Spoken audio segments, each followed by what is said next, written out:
नमस्कार, आप देख रहे हैं जोहार झारखंड और मैं हूं आपके साथ विभा उपाध्याय। केंद्रीय बजट में झारखंड के लिए स्वास्थ्य के क्षेत्र में बड़ी सौगात मिली। रांची में निमहांस 2 की स्थापना का ऐलान किया गया। झारखंड में सत्ता पक्ष में झारखंड की अनदेखी के साथ बकाया भुगतान पर चुप्पी का आरोप लगा, जिस पर पलटवार करते हुए नेता प्रतिपक्ष ने बकाया का सबूत पेश करने की चुनौती दे डाली। फिलहाल बजट पर बहस का दौर जारी है। पूरी खबर देखिए इस रिपोर्ट में।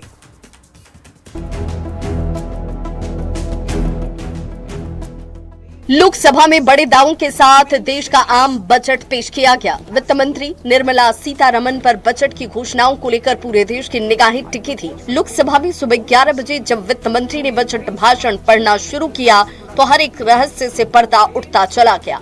इस बजट में झारखंड को भी सौगात मिली है। वित्त मंत्री ने रांची में मानसिक स्वास्थ्य के लिए 2 नए हॉस्पिटल की स्थापना और उन्नयन करने की बात कही है। साथ ही उत्तर भारत में निमहांस 2 की स्थापना का भी ऐलान किया गया।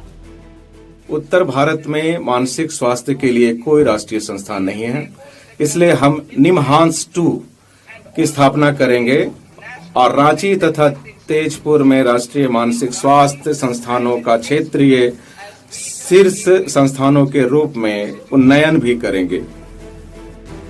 केंद्रीय बजट में रांची में बेंगलुरु की तर्ज पर निमहांस 2 की स्थापना की बात कही गई है। ऐसे में क्या ये रांची में केंद्रीय मनोचिकित्सा संस्थान का अपग्रेडेशन है या फिर बेंगलुरु की तर्ज पर नए संस्थान का निर्माण किया जाएगा? ऐसे में बजट की डिटेलिंग का इंतजार किया जा रहा है। एक तरह से संतुलित बजट था, लेकिन झारखंड के परिप्रेक्ष्य में हमें निमहांस की योजना के बारे में बताया गया है। निमहांस 2 की स्थापना यहाँ की जाएगी। जैसा बेंगलोर में केंद्र सरकार का मनोचिकित्सा केंद्र है, काफी बड़ा, उससे काफी पूर्वी भारत के रोगियों को लाभ होगा। जिस तरह से बंगाल को मिला है हमारे पड़ोसी राज्य में, उस तरह से झारखंड को स्पेशल मिला है, मगर कम मिला है। झारखंड के विशेष तौर पे कुछ देखने को नहीं मिला। हाँ, यहाँ पर एक जो निमहांस 2 की स्थापना की बात हो रही है, निश्चित रूप से हमारे प्रदेश के लिए ये एक मील का पत्थर साबित होगा।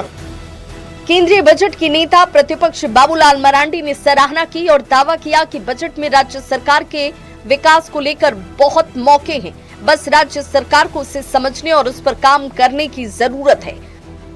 बजट में इतना कुछ दे रखा है, अब कौन प्रदेश कितना ले सकता है निर्भर उस पर करता है। हालांकि जिस ऐलान पर नजर झारखंड सरकार की थी वो था झारखंड के बकाए 1,36,000 करोड़ के भुगतान से जुड़ी हुई, जिससे जुड़ी कोई घोषणा नहीं होने से कांग्रेस निराश दिखी। झारखंड के वित्त मंत्री राधाकृष्ण किशोर ने पहले ही बजट को लेकर निराशा जाहिर की थी। पूरी तरह से बोगस है और जो लोगों की उम्मीदें थी उससे कहीं न कहीं लोग निराश हुए हैं। ग्रांट इन एड में लगातार जो है सो वो डिक्रीज किया जा रहा है पैसा, और दूसरी तरफ आप ऐसे देखिए, भारत सरकार चाहती है कि झारखंड ऐसे राज्य जो उसको और कमजोर करें और त्राहिमाम पैदा कर दें। राज्य सरकार की ओर से बकाया भुगतान की मांग उठाए जाने पर नेता प्रतिपक्ष बाबूलाल मरांडी ने कमान संभाली और सबूत पेश करने पर केंद्र सरकार से बकाया भुगतान साथ में मिलकर करने की बात कही।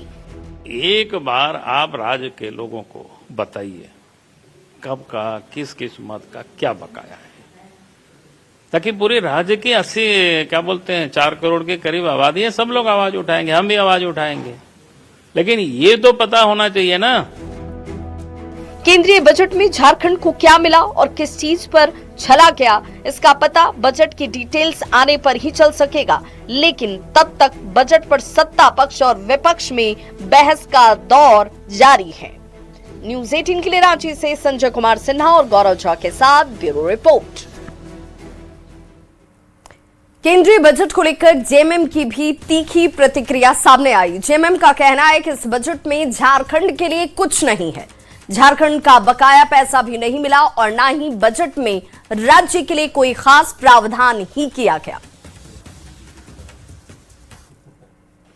झारखंड को बहुत उम्मीद थी इस बजट से। हमें अनुमान था कि जो हमारा बकाया राशि है और यहाँ के जो आदिवासी बहुल राज्य को देखते हुए केंद्र सरकार बजट में विशेष प्रावधान करेगी, लेकिन ये बजट ने झारखंड को निराश किया। इसके साथ साथ देश में पहली बार बजट पेश हुआ जिसमें किसान का, खेती का, सिंचाई का, और जो पार्टी बोलती थी, प्रधानमंत्री बोलते थे कि 2022 तक किसानों की आय को दोगुना करेंगे, उन्होंने न खेत और किसानों के आय के वृद्धि के बारे में कोई चर्चा इस बजट में नहीं किया गया।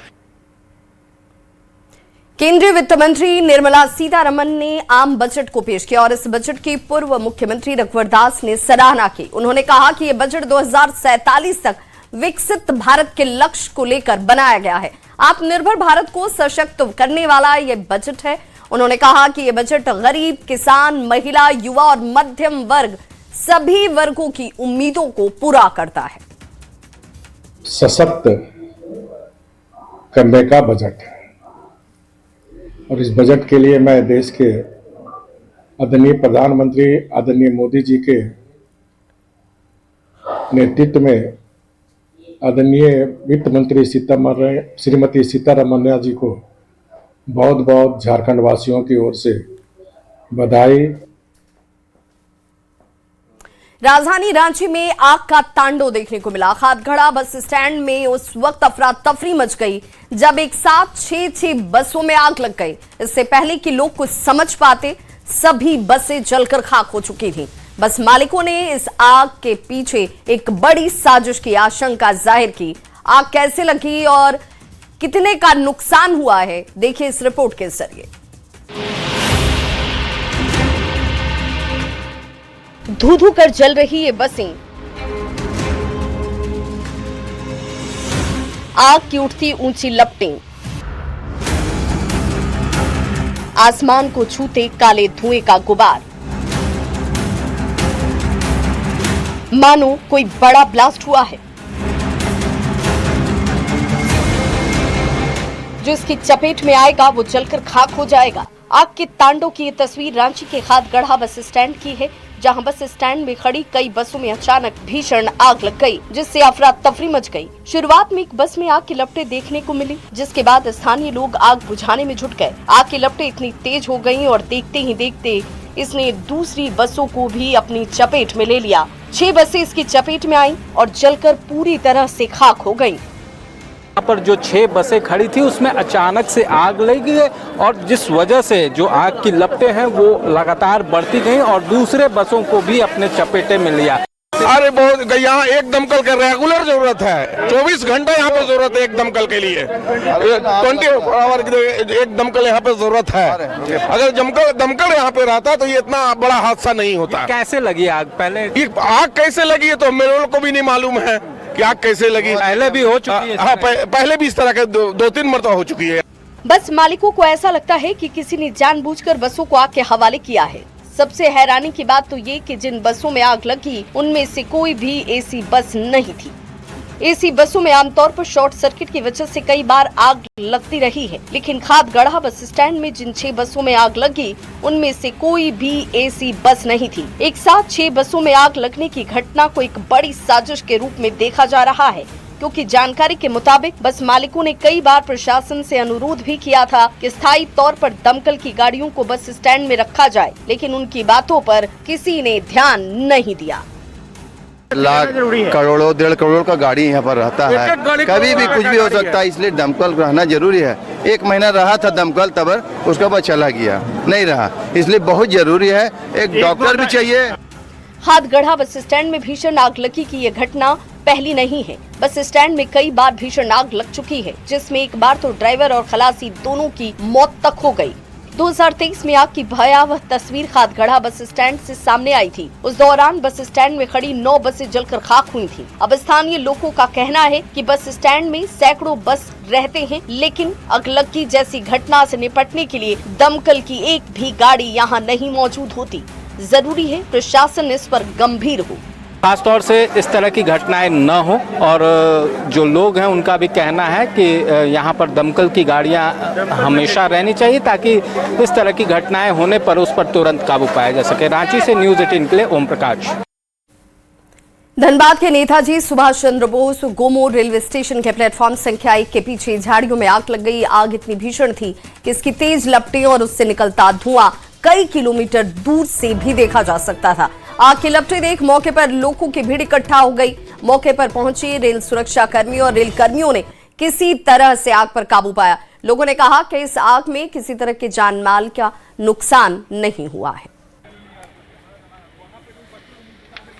पीछे दुकान में थे, दुकान में रहते हैं, दुकान से पता चला एक बार धुआं उठने लगा।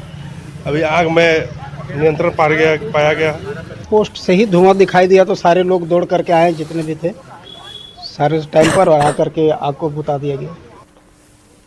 बड़ी खबर पलामू से, जहां अंधविश्वास की आड़ में एक ही परिवार के 3 लोगों की निर्मम हत्या कर दी गई है। घटना पांकी थाना क्षेत्र के कुशडी गांव की है। मृतक के नाम विजय भुइया, उनकी पत्नी हेमंती और बेटा छोटू है।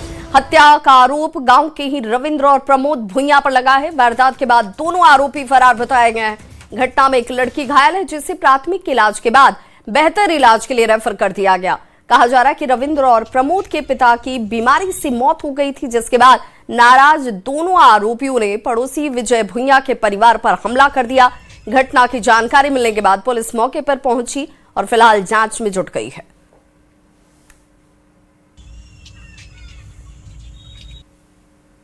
किसका किसका मर्डर हुआ है? ससुरवा के और ससुरा के और देवरवा के। 3 लोग। कौन मारा है? नाम भुला जाते हैं। चलो गाड़ी में बैठो। नाम बोल पाऊँ तब नाम बताइए। झारखंड के मुख्यमंत्री हेमंत सोरेन असम के दौरे पर हैं। सीएम हेमंत सोरेन तिनसुकिया में all Adivasi students association of Assam की ओर से आयोजित आदिवासी महासभा में शामिल हुए। इसमें झारखंड, ओडिशा और पश्चिम बंगाल से विस्थापित होकर बसे लाखों आदिवासियों से जुड़े मुद्दों को उठाया गया। इसमें चीफ गेस्ट के रूप में सीएम हेमंत सोरेन शामिल हुए। सीएम ने कहा कि आदिवासी समाज की एकता ही हमारी सबसे बड़ी ताकत है। हमारे जल, जंगल, जमीन और संवैधानिक अधिकारों पर जो भी हमला करेगा, हम सब मिलकर उसका जवाब देंगे। ये लड़ाई सम्मान, अधिकार और न्याय की है और इसमें आदिवासी समाज को एकजुट होकर आगे आना होगा। आज कम से कम देश के 75 साल हुए आजाद हुए।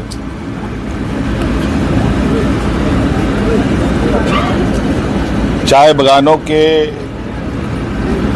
और चाय बागान पर आश्रित रहने वाले लोग के प्रति कहीं न कहीं राज्य ही नहीं, पूरे देश में भी इस विषय को मजबूती से रखना चाहिए कि आज इनकी दशा कैसे सुधरे। आज उसी को लेकर थोड़ी चिंताएं हैं और ये बातें मुझे लगता है कि थोड़ी अब दूर तक जानी चाहिए। रांची के लालपुर थाना क्षेत्र के गुलमोहर पार्क में हुई मारपीट के बाद एक शख्स की हत्या कर दी गई। घटना के विरोध में स्थानीय लोग सड़क पर उतर गए और लालपुर चौक को जाम कर दिया गया। परिजनों का आरोप है कि सड़क पर रोककर मधेश्वर सिंह और उनके बेटे के साथ मारपीट की गई, साथ ही लूटपाट को भी अंजाम दिया गया और यही वजह है कि महेश्वर सिंह की मौके पर ही मौत हो गई। स्थानीय लोगों ने आरोपियों की तत्काल गिरफ्तारी की मांग को लेकर लालपुर चौक को पूरी तरह से जाम कर दिया। सूचना मिलते ही मौके पर पहुंची पुलिस ने लोगों को समझा बुझाकर मामले को शांत कराया। इस मामले में पुलिस ने अब तक 2 आरोपियों की गिरफ्तारी की है, जबकि अन्य की तलाश जारी है। कार्रवाई तो हुई हालांकि तुरंत, लेकिन जिसमें से जो सारे गुनहगार थे सारा नहीं पकड़ा, जिसमें 2 को पकड़ा गया, बाकी जो इन्वॉल्व था वो सब का कोई किसी का खबर नहीं। मोहल्ले में बार कांड होते रहती है, चोरी और दारू जबरदस्त दिखता है मोहल्ले में, है ना। लालपुर मैं कंप्लेंट किया भाई, लालपुर थाना आते हुए दारू को नहीं बंद कर पाया भाई। हम लोग लिख कर दिया कि तारीख को देखा जाए, तो हम लोग आगे बढ़ेंगे। अगली खबर बोकारो से, जहां पर पुलिस ने 3 शातिर अपराधियों को गिरफ्तार कर लिया। आरोपियों के पास से देसी पिस्टल, 8 जिंदा गोली, धमकी भरे हुए पर्चे और एक कार को जब्त किया गया है। जानकारी के मुताबिक गिरफ्तार अपराधी बांती रेलवे साइडिंग में रंगदारी की मांग को लेकर फायरिंग करने जा रहे थे। पिछले सितंबर 2025 में रंगदारी की मांग को लेकर ट्रैक्टर चालक के ऊपर गोली चलाई गई थी, जिसमें ट्रैक्टर चालक घायल हो गया था। सभी अपराधी जो हैं दहशत फैलाने के मकसद से ही फायरिंग करने की तैयारी में थे। इनसे और डिटेल में पूछताछ की गई कि कहाँ जा रहे थे, कौन है, तो इनके द्वारा बताया गया जो पूर्व में, अगर आपको याद होगा, सितंबर में एक फायरिंग हुई थी बांडी साइडिंग में। उनके द्वारा बताया गया कि वो घटना जो है हम ही ने अंजाम दिया था, और क्योंकि उससे अभी तक हमें पैसा मिला नहीं, तो उसी घटना को और अपना पुख्ता करने के लिए और दोबारा प्रेशर बनाने के लिए हम वहीं जा रहे थे दोबारा से घटना को अंजाम करने। दुमका में जेएमएम के 47वें स्थापना दिवस समारोह की तैयारी पूरी कर ली गई है। 2 फरवरी को गांधी मैदान में समारोह का आयोजन होगा, जिसमें सीएम हेमंत सोरेन समेत कई सांसद विधायक मौजूद रहने वाले हैं। आयोजन को लेकर पूरे शहर को हरे झंडे, बैनर और पोस्टरों से सजा दिया गया है। गुरुजी शिबू सोरेन, बसंत सोरेन और मुख्यमंत्री हेमंत सोरेन की तस्वीरों से पूरा शहर पटा हुआ है। मोर्चा के 47वें झारखंड दिवस को लेकर दुमका के गांधी मैदान में तैयारियों को अंतिम रूप देने के लिए कार्यकर्ता और समर्थक यहां पर दिन रात जुटे हुए हैं। कल 2 फरवरी को झारखंड दिवस मनाया जाएगा और इसको लेकर तैयारियां जो है वो अंतिम रूप देने के लिए कार्यकर्ता और समर्थक जुटे हुए हैं। कल दोपहर का वक्त होगा जब यहाँ पर कार्यक्रम की शुरुआत होगी, जो देर रात तक चलेगी। संथाल परगना के कई विधायक और मंत्री, साथ ही मुख्यमंत्री हेमंत सोरेन जो हैं यहाँ पर पहुँचेंगे और लोगों को संबोधित करेंगे।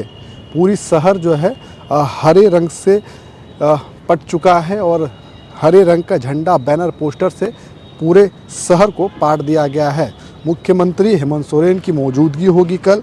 विधायक बसंत सोरेन के नेतृत्व में ये कार्यक्रम जो है किया जा रहा है, और पहला ऐसा इस बार मौका होगा जब दिसम गुरु के निधन के बाद यह पहला मौका होगा जब झारखंड दिवस मनाया जाएगा।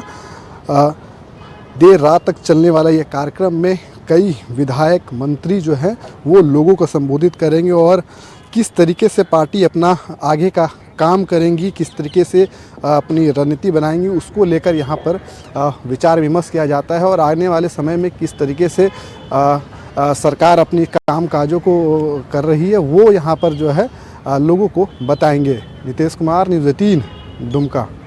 झारखंड में शराब की बिक्री से इस वित्तीय वर्ष में सरकार को बड़ी कमाई होने वाली है। उत्पाद विभाग का दावा है कि राज्य सरकार 3,900 करोड़ से अधिक का राजस्व अर्जित करेगी। इसी के साथ अवैध शराब पर रोक के लिए भी विभाग हाईटेक मॉनिटरिंग की तैयारी में जुटा है। अभी शराब बिक्री से 3,400 करोड़ का आंकड़ा पार हो चुका है और विभागीय मंत्री को उम्मीद है कि लक्ष्य हासिल कर लिया जाएगा। राज्य में यहां राजस्व को लेकर देखें तो जबरदस्त उछाल और तस्करी पर टेक्नोलॉजी आधारित सख्ती सांकेतिक तौर पर एक बड़ा मैसेज देने की कोशिश है कि शराब कारोबार को लेकर झारखंड सरकार अब ज्यादा गंभीर है। एक्साइज डिपार्टमेंट पर कई पदाधिकारियों को हम विभिन्न राज्यों में भेजे थे। सेंट्रल कमांड सिस्टम जो ट्रैक एंड ट्रेस समेत पूरा इक्विपमेंट से आच्छादित रहेगा, हम लोग उस पर दिशा में काम कर रहे हैं। रिपोर्ट आया, हम लोग उसमें आज भी मीटिंग किए हैं, विभागीय पदाधिकारियों, सेक्रेटरी और कमिश्नर के साथ मीटिंग किया है। निश्चित तौर पर उसमें अग्रतर हम लोग पहल कर रहे हैं। हम समझते हैं अतिशीघ्र track and trace central command system को हम लोग लागू करेंगे और राज्य का राजस्व में और बेहतर वृद्धि कैसे होगा, वृद्धि उस पर हम लोग काम कर रहे हैं। झारखंड में नगर निकाय चुनाव दलीय आधार पर नहीं हो रहे और इसके बावजूद प्रमुख राजनीतिक दल चुनाव को लेकर रेस में है। जेएमएम सभी निकायों में पार्टी समर्थित प्रत्याशियों की जीत को सुनिश्चित करने की रणनीति बनाने में लगी है। इसी कड़ी में धनबाद से जेएमएम ने डॉक्टर नीलम मिश्रा को अपना समर्थित प्रत्याशी बनाया है। नहीं है, जब दलीय आधार पर चुनाव नहीं है, स्वाभाविक है कि हर आदमी आज किसी न किसी पार्टी से संबंध रखता है और पार्टी के जिला कमेटी के लोग हैं, महानगर कमेटी के लोग हैं, ये सारे लोग अपने तरफ से जिस भी प्रत्याशी का नाम घोषित किए हैं वो प्रत्याशी भी यहीं पर हैं। तो स्वाभाविक है कि पार्टी का जो समर्थन है उनको पार्टी की जीत और प्रत्याशी की जीत निश्चित रूप से सुनिश्चित। आपके पार्टी से भी कई दावेदार हैं। मनरेगा के नियमों में बदलाव के बाद लगातार कांग्रेस और जेएमएम मनरेगा के इस नए नियम का विरोध कर रही है। इधर झारखंड की ग्रामीण विकास मंत्री दीपिका पांडे सिंह ने कहा कि 2 फरवरी से राज्य सरकार काम मांगो अभियान की शुरुआत करेगी। मनरेगा मजदूरों के लिए काम मांगो अभियान की शुरुआत होगी, जिसमें अधिक से अधिक मजदूरों को काम देने की बात होगी। 2 तारीख से काम मांगो अभियान राज्य सरकार के द्वारा भी शुरू किया जा रहा है। ज़्यादा से ज़्यादा मनरेगा के माध्यम से लोग काम मांगे और उन कामों को गांव पंचायत में करके और सशक्त हो, इसका प्रयास सरकार भी कर रही है।